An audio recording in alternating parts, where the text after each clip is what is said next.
ஒரு காலத்தில் காட்டை ஆண்ட வலிமைமிக்க சிங்கம் ஒன்று இருந்தது. பெருமையும் மூர்க்கமும் கொண்ட அவரது உரத்த கர்ஜனை அனைத்து விலங்குகளையும் பயமுறுத்தியது. ஒரு நாள், யாராவது என்னிடம் முன்வரும் வரை நான் தினமும் உங்களில் ஒருவரை சாப்பிடுவேன் என்று சிங்கம் சொன்னது. விலங்குகள் அனைத்தும் பயந்தன. ஆனால் ஒரு புத்திசாலி முயல் ஒரு திட்டத்துடன் முன்வந்தது.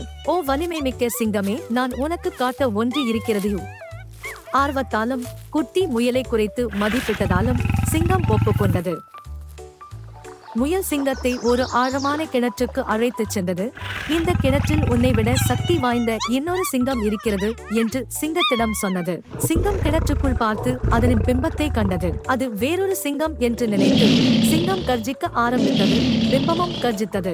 கோபமடைந்த சிங்கம், யார் அதிக சக்தி வாய்ந்தவர் என்பதை நான் உங்களுக்கு காட்டுகிறேன் என்று கர்ஜித்து சிங்கம் கிணற்றில் குதித்து தத்தளித்தது. முயல் சிங்கத்தை ஏமாற்றிவிட்டது. பலத்தை விட புத்திசாலித்தனம் பெரியது என்பதை உணர்ந்து விலங்குகள் மகிழ்ச்சியடைந்தன. சிங்கத்தின் பெருமை தன்னை குருடாக்கியது. ஆனால் முயல் தனது ஞானத்தால் அவர்கள் அனைவரையும் காப்பாற்றியது.